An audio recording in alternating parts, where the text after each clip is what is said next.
Sit still for a second, because I'm about to tell you who you really are. You have a deep need for other people to like you, and yet you're often quite critical of yourself. At times you're outgoing and social, and at other times you turn inward, guarded, a little private.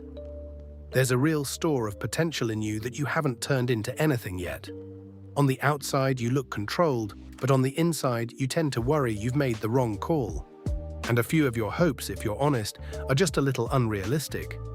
So, how did I do? If you're anything like most people, that landed somewhere around a 4 out of 5.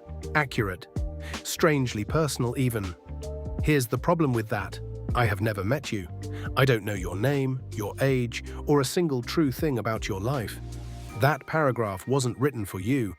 It's the same handful of sentences handed to thousands of strangers, and the core of it is over 70 years old. The fact that it fit you anyway has a name. It's called the Barnum effect, named after a showman whose entire formula was a little something for everyone. Now, the usual way this story gets told is simple.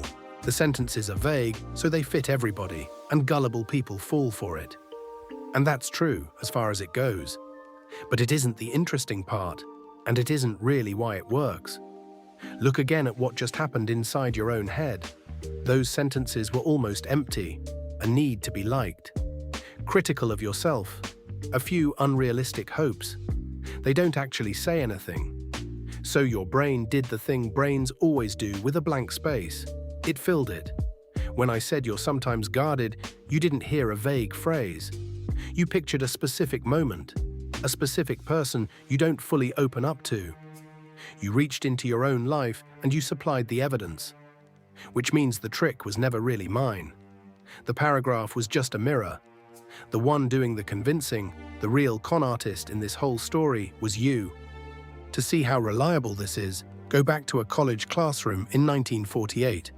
A psychologist named Bertram Forer handed his students a personality test, the kind packed with questions about your habits and your preferences. He collected them all and told the class he would score each one and write up a private, personal profile for every student. A week later, he handed the profiles back, each on a sealed sheet marked with the student's own name, and he asked one question. On a scale of 0 to 5, how well does this capture the real you? The students read their results in silence. The average score came back at 4.26. Almost perfect. And then Forer asked them to look up and to hold their sheets in the air side by side. Every single sheet was identical. He had written one profile, handed the exact same words to all 39 of them, and he hadn't even written it himself. He'd stitched it together out of lines from a newsstand astrology book, and he'd chosen those particular lines very deliberately, for a reason we'll come back to. So why does a paragraph of nothing score almost perfect? The secret is in how the sentences are built. Take a real one from Forer's sheet. At times, you have serious doubts about whether you made the right decision. Notice that you cannot possibly disagree with it. If you're careful, it's true. If you're bold, well, there was still that one time. It's built to be unfalsifiable, a statement with no way to be wrong. And most of them are quietly two statements in one. You're sociable, but you also value your privacy. Whichever one you happen to be today, half the sentence lands, and your mind simply ignores the other half. Psychologists call this subjective validation. A vague statement doesn't inform you, it prompts you. You hear it almost as a question, and without noticing, you answer it with your own memories, and then you hand the paragraph the credit for what your memory just did. That gap between the empty words and the personal meaning, you close it yourself, every single time. Here's where it gets genuinely unsettling, because this effect isn't fixed. It has dials, and they can be turned up. In the 1970s, a psychologist named C.R. Snyder ran the experiments that nailed down the biggest of them. The first dial is personalization. Take the exact same generic profile and just label it prepared specifically for you, instead of generally true of people, and acceptance climbs. Same words. Only the promise that they were meant for you. The second dial is authority. If the person handing you the reading seems like an expert, someone who should know, you rate it as more accurate. And the third dial is flattery. We swallow nice things said about us far more easily than harsh ones. Now read those three dials back as a single list. A reading that feels personal, delivered by someone who seems to have authority, and mostly flattering. That is not a description of a psychology study. That is the exact recipe every fortune teller, every cold reader, and every cult recruiter has been running on people for centuries. And that's why Forer's lines worked as well as they did. He didn't grab random, vague sentences. He picked ones that were mostly flattering and mostly double-sided, the very levers Snyder would put hard numbers on decades later. But here's the part that should really stop you. This is the moment where most people quietly comfort themselves. They think, fine, but that's other people. Gullible people, believers.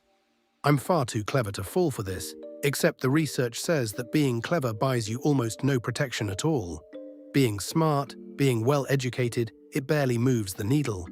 And even the people who pride themselves on their skepticism aren't nearly as immune as they'd like to believe. Because it was never a failure of intelligence. Filling a vague statement with your own meaning isn't a bug in your brain. It is the single most basic thing your brain does all day. You can't switch it off by being smart. If anything, the sharpest person in the room just fills the gap with richer, more convincing evidence than everybody else. Which is why, once you can see this effect, you start seeing it everywhere. The horoscope column, obviously. The tarot spread. The psychic who somehow senses that you've recently been through a period of change. But also the personality quiz that sorts you into a flattering little type and hands you a paragraph you screenshot because it just gets you. And then there's the newest place of all, the algorithm.